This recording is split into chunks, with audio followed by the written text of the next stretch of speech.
Hello नमस्कार दोस्तों, स्वागत है आप सभी का हमारे YouTube चैनल तत्काल एजुकेशन पे। दोस्तों उम्मीद करते हैं आप सभी बहुत अच्छे होंगे। आपकी तैयारी भी काफ़ी ज़बरदस्त तरीके से चल रही होगी। दोस्तों आज हम आप लोगों के लिए रीजनिंग के 10 अति महत्वपूर्ण प्रश्न के बारे में इस वीडियो में बताएंगे, जो सभी परीक्षाओं के लिए बहुत महत्वपूर्ण प्रश्न होने वाले हैं। आप किसी भी गवर्नमेंट एग्जाम की तैयारी कर रहे हैं, इस टाइप के प्रश्न हमेशा पेपर में देखने को मिलेंगे। दोस्तों ये पार्ट नंबर कौन सा है? 278 है। आप पार्ट नंबर 277 नहीं देखें तो आप वीडियो सेक्शन में जाके देख सकते हैं। तो चलिए दोस्तों पहला प्रश्न देख लेते हैं। दोस्तों पहला नंबर प्रश्न है, इसमें देखिए नीचे दी गई श्रृंखला श्रेणी में प्रश्नवाचक चिन्ह के स्थान पर कौन सी संख्या आएगी। देखिए नीचे आपको कह दे एक श्रृंखला दिए, इन श्रृंखला में बताना है कि इस प्रश्नवाचक चिन्ह पर इन चार ऑप्शन में से कौन सी संख्या यहाँ पर भरा देगा। देखिए तो यहाँ पर क्या करेंगे, यहाँ पर ध्यान से देखेंगे ये श्रृंखला किस प्रकार से चल रहा है। देखिए श्रृंखला किस प्रकार से चल रहा है, यहाँ पर क्या हो रहा है, यहाँ पर दो से क्या हो रहा है, यहाँ पर 6 हो रहा है, 6 से क्या हो रहा है, यहाँ पर 12 हो रहा है, 12 से क्या हो रहा है, यहाँ पर 20 हो रहा है, और 20 लेकर हो रहा है, यहाँ पर 30 हो रहा है, और 30 ले आपको अगला संख्या को ज्ञात करना है। देखिए यहाँ पर दो से क्या हो रहा है, 6 हो रहा है, तो 2 में क्या करेंगे, 2 में अगर क्या करेंगे, यहाँ पर 4 को जोड़ देते हैं तो कितना गया, 6 आ जाएगा। और 6 से देखिए यहाँ पर क्या लिख रहे हैं, 12 लिख रहे हैं, तो 6 में क्या करेंगे, 6 को जोड़ देंगे तो कितना गया, 12 आ जाएगा। और 12 में से क्या लिख रहे हैं, यहाँ पर 20 लिख रहे हैं, तो 12 में क्या करेंगे, 12 में आपको 8 को जोड़ देंगे तो कितना गया, 20 आ जाएगा। उसी प्रकार से देखिए 20 क्या लिख रहे हैं, 30 लिख रहे हैं, इसमें क्या करेंगे, इसमें आपको 10 जोड़ेंगे, यानी 20 में जब 10 को जोड़ेंगे तो कितना गया, 30 आ जाएगा। उसी प्रकार से देखिए यहाँ पर 30, तो 30 में कितना जोड़ेंगे कि अगला संख्या आ जाएगा। देखिए तो यहाँ पर 4 2 6 2 8 2 10, तो यहाँ पर क्या करेंगे, 12 को जोड़ेंगे। ठीक, दो को अंतर किया तो 12 को जोड़ेंगे, जब 12 को जोड़ेंगे तो यहाँ 30 में क्या करेंगे, 12 को जोड़ देंगे, यहाँ पर कितना आ जाएगा, यहाँ पर 42 आ जाएगा। कितना गया, 42 आ जाएगा। तो 42 आएगा, इस प्रश्नवाचक चिन्ह पर कितना हो जाएगा, 42 हो जाएगा। तो 42 को देखेंगे किस ऑप्शन में दिया है, ऑप्शन नंबर आपका सी सही हो जाएगा। दोस्तों मैं उम्मीद करता हूँ इस प्रश्न को भी आप अच्छे तरह से समझ पाए होंगे। तो चलिए दोस्तों नेक्स्ट प्रश्न देख लेते हैं। दोस्तों दूसरा नंबर प्रश्न है, इसमें देखिए नीचे दिए गए विकल्पों में से संबंधित संख्या को चुनिए। देखिए नीचे आपको एक संबंधित संख्या दी है, यहाँ पर 12 जो है ना आपको 67 से समित है। ठीक उसी प्रकार से बताना है कि 16 जो है ना इस प्रश्नवाचक के चिन्ह पर इन चार ऑप्शन में से किसी से संबंधित होगा। देखिए यहाँ पर क्या करेंगे, यहाँ पर ध्यान से देखेंगे कि जो 12 है ना, 12 से आपको 67 किस प्रकार से संबंधित है। देखिए तो 12 को क्या करेंगे, तो 12 में क्या करते हैं, देखिए यहाँ पर 12 में क्या करेंगे, 6 से गुना करेंगे तो कितना आ जाएगा, 12 6 72 होता है। कितना होता है, 12 6 72 होता है। यहाँ पर जब 6 से गुना करेंगे तो 12 6 कितना होता है, 72 होता है। और 72 में क्या करेंगे, 5 को माइनस कर देंगे तो कितना आ जाएगा, 67 आ जाएगा। ठीक उसी प्रकार से यहाँ पर 16 में भी क्या करेंगे, 6 से गुना करेंगे तो 16 6 का कितना होता है, 96 होता है। और 96 में 5 को माइनस कर लेंगे तो कितना आ जाएगा, 96 में आपको क्या करेंगे, 5 को माइनस करेंगे तो यहाँ पर कितना गया, 91 आ जाएगा। कितना गया, 91 आ जाएगा। तो 16 जो है ना आपको 91 से संबंधित है। 91 देखेंगे किस ऑप्शन में दिया हुआ है, यानी ऑप्शन नंबर आपका सी सही हो जाएगा। दोस्तों मैं उम्मीद करता हूँ इस प्रश्न को भी आप अच्छे तरह से समझ पाए होंगे। तो चलिए दोस्तों नेक्स्ट प्रश्न देख लेते हैं। दोस्तों तीसरा नंबर प्रश्न है, इसमें देखिए दिए गए विकल्पों में से संबंधित अक्षर ज्ञात कीजिए। देखिए यहाँ पर आपको नीचे एक संबंधित अक्षर दिया है, यानी सी जो है ना आपको यानी GD से संबंधित है। ठीक उसी प्रकार से LE जो है ना आपको इस प्रश्नवाचक के चिन्ह पर इन चार ऑप्शन में से किसी से यानी यहाँ पर संबंधित होगा। देखिए यहाँ आप क्या करिएगा, वीडियो को रोककर खुद अपने आप से बनाने का कोशिश करिएगा, और 10 प्रश्न में से आपने कितने प्रश्न सही किए हैं वीडियो को लास्ट में कमेंट में जरूर बताइएगा। देखिए यहाँ पर करना कुछ नहीं है, यहाँ पर सी से क्या लिख रहे हैं, यहाँ पर देखेंगे G लिख रहा है, और देखिए यहाँ पर फिर सी से क्या लिख रहे हैं, यहाँ पर यानी डी लिख रहा है। तो देखिए सी से क्या लिख रहे हैं, तो सी से आपको जी किस प्रकार से लिख रहा है, तो सी में क्या करेंगे, सी में आपको 4 को जोड़ देते हैं, जब सी में 4 को जोड़ देंगे तो जी आ जाएगा। उसी प्रकार से देखिए क्या लिख रहे हैं, सी से क्या लिख रहे हैं, डी लिख रहे हैं, तो सी में क्या करेंगे, 1 को जोड़ देंगे तो सी डी को इतना है, डी होता है, तो 1 को जोड़ देंगे तो कितना का डी आ जाएगा। यानी देखिए यहाँ पर उसी प्रकार से क्या करेंगे, एल में भी क्या करेंगे, यहाँ पर 4 को जोड़ देंगे। देखिए यहाँ पर एल में जब 4 को हम जोड़ देंगे यहाँ पर कितना आ जाएगा, यानी 4 के जोड़ने पर यहाँ पर कितना आ गया, पी आ जाएगा। कितना है, पी आ जाएगा। और ई के बाद में क्या करेंगे, एफ को, यानी ई के में क्या करेंगे, 1 को जोड़ेंगे, तो ई में जब 1 को जोड़ेंगे तो कितना आ गया, एफ आ जाएगा। यहाँ पर क्या आ जाएगा, एफ आ गया। देखिए ई एल जो है ना, एल ई आपको पी एफ से समझते हैं, तो पी एफ देखेंगे किस ऑप्शन में दिया हुआ है, यानी ऑप्शन नंबर आपका कौन सा हो जाएगा, ऑप्शन नंबर आपका ए सही हो जाएगा। दोस्तों मैं उम्मीद करता हूँ इस प्रश्न को भी आप अच्छे तरह से समझ पाए होंगे। तो चलिए दोस्तों नेक्स्ट प्रश्न देख लेते हैं। दोस्तों 4 नंबर प्रश्न है, इसमें देखिए यदि 1 मार्च को शनिवार हो तो यहाँ पर 1 अप्रैल को क्या होगा। देखिए यहाँ पर क्या करेंगे, यहाँ पर पहले प्रश्न समझिए इसमें क्या बोल रहा है। यहाँ पर बोल रहा है कि 1 मार्च को अगर शनिवार है तो आपको बताना है कि 1 अप्रैल को कौन सा दिन होगा। ठीक, देखिए यहाँ पर सबसे पहले ध्यान से देखेंगे कि 1 मार्च को क्या दिख रहा है, यहाँ पर देखिए 1 मार्च होगा। ठीक, 1 मार्च को क्या दिख रहा है, यहाँ पर 1 अप्रैल दिख रहा है। क्या दिख रहा है, 1 मार्च को आपको शनिवार दिख रहा है। जब 1 मार्च को शनिवार दिख रहा है तो 1 में क्या करेंगे, 1 में अगर 7 को जोड़ देंगे, 1 में 1 सप्ताह होता है ना, तो 1 सप्ताह में क्या क्या करेंगे, यानी 1 में 7 को जोड़ेंगे कितना आ गया, 8 आ गया। कितना आ गया यहाँ पर 8 तारीख, यानी 8 तारीख को भी क्या आ जाएगा, यानी 8 तारीख लगे थे, 8 तारीख को भी क्या आ जाएगा, यहाँ पर शनिवार आ गया, क्या आ गया, शनिवार आ जाएगा। ठीक, 8 के बाद में फिर यहाँ पर क्या करेंगे, ये 8 में भी 7 को जोड़ेंगे, जब 8 में 7 को जोड़ देंगे तो यहाँ पर कितना आ गया, 15 तारीख। 15 तारीख को भी क्या आ जाएगा, तो 15 तारीख को भी आपको क्या हो जाएगा, शनिवार ही हो जाएगा, क्या होगा, शनिवार हो जाएगा, क्या होगा, शनिवार हो जाएगा। 15 के बाद में देखिए यहाँ पर कितना आ गया, 22 तारीख। 22 तारीख को भी क्या आ जाएगा, तो 22 तारीख को भी आपको क्या आ जाएगा, शनिवार ही आएगा, क्या आएगा, शनिवार आ जाएगा। उसी प्रकार से देखिए 22 में क्या करेंगे, 7 को जोड़ेंगे, जब 22 में 7 को जोड़ेंगे तो यहाँ पर कितना आ गया, 29 आ गया, तो 29 तारीख को भी क्या आ जाएगा, शनिवार ही आ जाएगा, क्या आएगा, शनिवार आ जाएगा, क्या आएगा, शनिवार आ गया। देखिए क्योंकि यहाँ पर 1 मार्च को क्या बोल रहा था, शनिवार है, तो 1 मार्च का शनिवार हो गया। 1 मार्च के बाद में फिर 7 जोड़ेंगे उसमें तो कितना आ गया, 8 तारीख को शनिवार आ गया। फिर 7 क्या करें, 8 आ गया, 8 में क्या करेंगे, फिर 7 को जोड़ेंगे तो 15 तारीख को भी आपको शनिवार हो गया, और 15 में 7 को जोड़ेंगे तो 22 में, यानी 22 तारीख को भी आपको शनिवार होगा। यहाँ पर 22 में 7 को जोड़ेंगे तो 29 तारीख को भी क्या होगा, आपको शनिवार ही पड़ेगा। लेकिन आपको बताना क्या है, 1 अप्रैल को बताना है।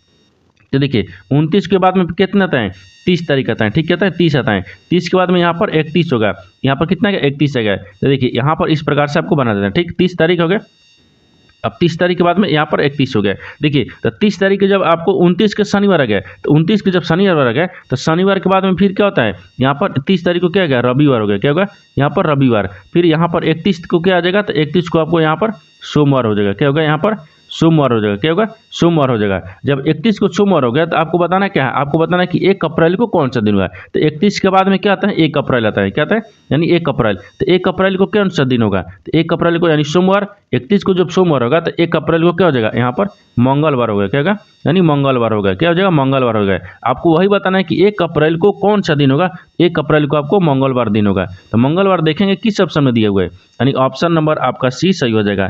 दोस्तों मैं उम्मीद करता हूँ इस प्रश्न को भी आप अच्छी तरह से समझ पाए होंगे। तो चलिए दोस्तों नेक्स्ट प्रश्न देख लेते हैं। दोस्तों 5 नंबर प्रश्न है, इसमें देखिए दिए गए प्रश्न में संबंधित शब्द ज्ञात कीजिए। देखिए नीचे आपको एक संबंधित शब्द दिया है, यानी आम जो है ना आपको फल से संबंधित है। ठीक उसी प्रकार से बताना है कि आलू जो है ना प्रश्नवाचक चिन्ह पर इन 4 ऑप्शन में से किसी से संबंधित होगा। देखिए यहाँ पर क्या देखेंगे, यहाँ पर देखेंगे आम जो है ना आपको फल से किस प्रकार से संबंधित है। देखिए आम एक क्या होता है, आम एक फल है, क्या है, आम एक क्या है, फल है। आम एक क्या है, तो फल है, यहाँ पर क्या दिया है, फल है। उसी प्रकार से आलू एक क्या है, तो आलू आपको यहाँ पर आलू एक क्या है, सब्जी है, क्या है, यहाँ पर सब्जी है, क्या हो जाएगा, सब्जी हो जाएगा। तो सब्जी देखेंगे किस ऑप्शन में दिया है, यानी ऑप्शन नंबर कौन सा हो जाएगा, ऑप्शन नंबर आपका बी सही हो जाएगा। दोस्तों मैं उम्मीद करता हूँ इस प्रश्न को भी आप अच्छी तरह से समझ पाए होंगे। तो चलिए दोस्तों नेक्स्ट प्रश्न देख लेते हैं।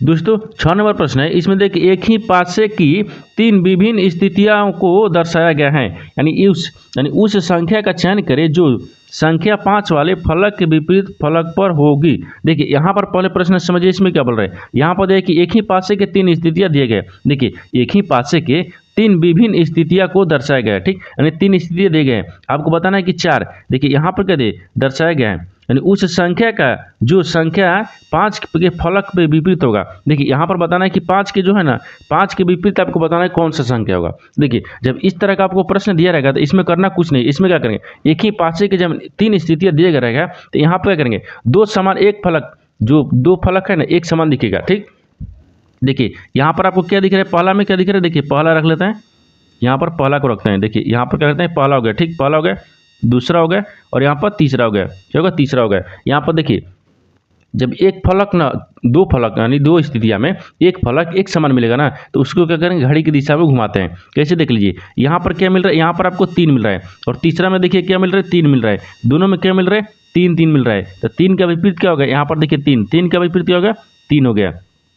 3 का विपरीत क्या हो जाए, यहाँ पर विपरीत रख लेते हैं, विपरीत 3 हो गया। उसी प्रकार से देखिए जब एक ही पासे के 3 स्थितियां में जब एक फलक एक समान मिल गया, जब एक फलक यानी 3 इसमें भी मिल गया और 3 आपको इसमें भी मिल गया, तो जब इसमें मिल गया तो इसको क्या करेंगे, अब घड़ी की दिशा में घुमाएंगे। देखिए तो 3 के बाद में यहाँ पर क्या आएगा, 2 आएगा।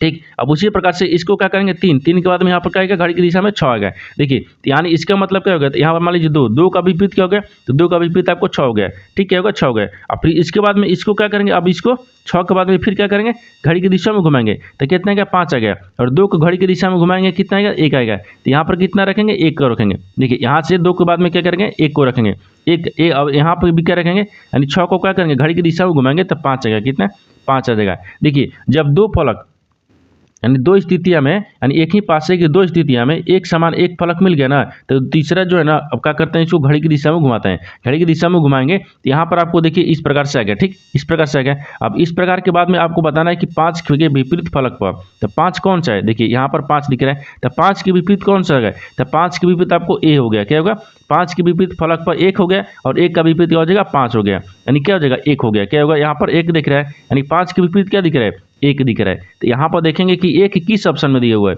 यानी ऑप्शन नंबर कौन सा हो जाएगा, ऑप्शन नंबर आपका बी सही हो जाएगा। दोस्तों मैं उम्मीद करता हूँ इस प्रश्न को भी आप अच्छी तरह से समझ पाएंगे। तो चलिए दोस्तों नेक्स्ट प्रश्न देख लेते हैं।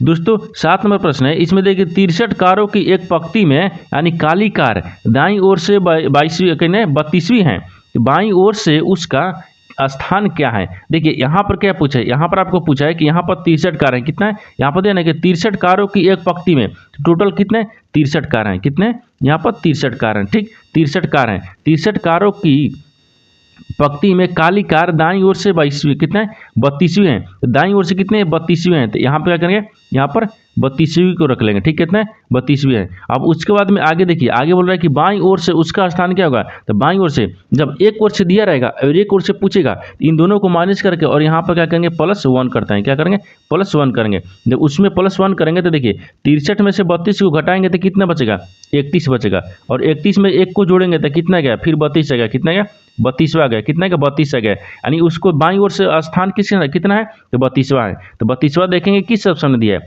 यानी ऑप्शन नंबर आपका बी, ये ऑप्शन नंबर आपका ए सही हो जाएगा। दोस्तों मैं उम्मीद करता हूँ इस प्रश्न को भी आप अच्छी तरह से समझ पाएंगे। तो चलिए दोस्तों नेक्स्ट प्रश्न देख लेते हैं। दोस्तों 8 नंबर प्रश्न है, इसमें देखिए उस वेन आरेख का चयन करें जो दिए गए वर्गों के बीच संबंध को सर्वोत्तम रूप से दर्शाता है।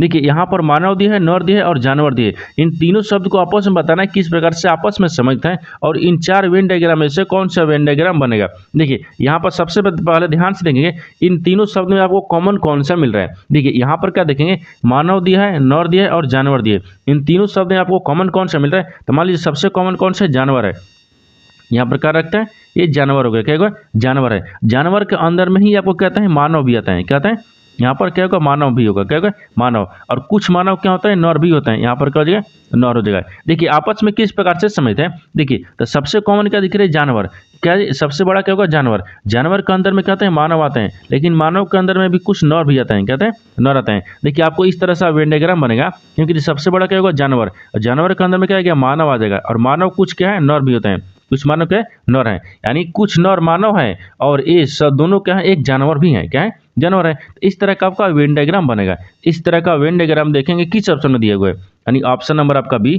सही हो जाएगा। दोस्तों मैं उम्मीद करता हूँ इस प्रश्न को भी आप अच्छी तरह से समझ पाएंगे। तो चलिए दोस्तों नेक्स्ट प्रश्न देख लेते हैं। दोस्तों 9 नंबर प्रश्न है, इसमें देखिए दिए गए विकल्पों में से लुप्त संख्या ज्ञात कीजिए करें। देखिए यहाँ पर क्या करना है, यहाँ पर आपको देखना है कि यहाँ पर 72 बाई कितना लिख रहा है, यहाँ पर 54 लिख रहा है, और यहाँ पर क्या लिख रहा है, यहाँ पर 18 लिख रहा है। आपको बताना है क्या है लुप्त संख्या बताना है। तो सबसे पहले लुप्त संख्या देखेंगे इसमें कहाँ दिया है, देखिए यहाँ पर देना कि दिए गए विकल्पों में से यानी लुप्त संख्या ज्ञात करें। देखिए यहाँ पर प्रश्नवाचक इन्हीं की जगह पर आपको बताना है कि इन 4 ऑप्शन में से कौन सा संख्या यहाँ पर भरा देगा। तो उससे पहले क्या करेंगे, उससे पहले देखेंगे कि जो आपको प्रश्नवाचक चिन्ह के जगह पर, यानी इसका मतलब है कि 18 के जगह पर आपको 72 बाई यानी 72 बाई 54 से किस प्रकार से आपको 18 लाया है, उसी प्रकार से 64 बाई क्या करेंगे 38 को हम क्या करेंगे कि यहाँ पर प्रश्नवाचक चिन्ह पर संख्या आ जाएगा। तो देखिए यहाँ पर क्या करेंगे, यहाँ पर मान लीजिए क्या इतना लिख रहे हैं 72 लिख रहा है, क्या लिख रहे हैं 72, और 72 में से क्या करते हैं 54 को माइनस कर लेते हैं। जब 54 को माइनस करेंगे ना तो 18 आ जाएगा, यानी 72 में से क्या करेंगे, देखिए 72 में से 54 को घटा लेंगे तो यहाँ पर 18 आ जाएगा। ठीक उसी प्रकार से भी क्या करेंगे, यहाँ पर लिखे हैं 64 लिखे, ठीक 64, और 64 में से क्या करते हैं 38 को माइनस कर लेंगे, यहाँ पर कितना बचेगा, यानी 26 बचेगा, कितना बचेगा 26 हो जाएगा। इस प्रश्नवाचक चिन्ह पर कितना हो जाएगा 26 हो जाएगा। तो 26 देखेंगे किस ऑप्शन में दिया है, यानी ऑप्शन नंबर आपका ए सही हो जाएगा। दोस्तों मैं उम्मीद करता हूँ इस प्रश्न को भी आप अच्छी तरह से समझ पाएंगे। तो चलिए दोस्तों नेक्स्ट प्रश्न देख लेते हैं। दोस्तों 10 नंबर प्रश्न है, इसमें दी गई आकृति के दर्पण प्रतिबिंब ज्ञात करें। देखिए यहाँ पर आपको ये आकृति लिखा है, ठीक। इस आकृति को अगर हम दर्पण में देखेंगे ना, ये आकृति दर्पण में किस प्रकार से दिखेगा, आपको इसी को ज्ञात करना है। देखिए यहाँ पर क्या करेंगे, यहाँ पर सबसे पहले ध्यान से देखें, जो आकृति लिखा है उस आकृति को हम दर्पण में देखते हैं। देखिए दर्पण आपको यहाँ पर दिया, ठीक। इस दर्पण को देखेंगे तो क्यू जो है ना, क्यू आपको इस प्रकार से आ जाएगा, और सी क्या आएगा, सी आपको इस प्रकार से हो जाएगा, ठीक। और पी आपको इस प्रकार से दिखेगा, और यहाँ पर 8 जो है ना, 8 आपको इसी प्रकार से दिखेगा, और यहाँ पर डी जो है ना आपको किस प्रकार से दिखेगा, तो डी आपको इस प्रकार से दिखेगा, क्या है, डी इस प्रकार से दिखेगा। अब उसी प्रकार से यहाँ पर देखिए एफ दिखा है, एफ आपको इस प्रकार से दिखेगा। देखिए यहाँ पर जो एक क्या था, वास्तविक था, एक क्या था, वास्तविक। अगर इस आकृति को हम दर्पण में देखें, किस दर्पण में, जब दर्पण में देखें ना तो इस तरह से आपको दिखेगा। इस तरह का जो आकृति है ना, वो देखेंगे किस ऑप्शन में दिख रहा है, यानी ऑप्शन नंबर कौन सा जगह, यानी ऑप्शन नंबर देखिए Q C P eight D, यहाँ पर डी दिख रहा है और यहाँ पर फिर एफ दिख रहा है, यानी ऑप्शन नंबर आपका ए में दिख रहा है, यानी ऑप्शन नंबर ए क्या हो जाएगा, सही हो जाएगा। दोस्तों मैं उम्मीद करता हूँ इस प्रश्न को भी आप अच्छी तरह से समझ पाएंगे। तो चलिए दोस्तों नेक्स्ट वीडियो में मिलते हैं, तब तक जय हिंद दोस्तों।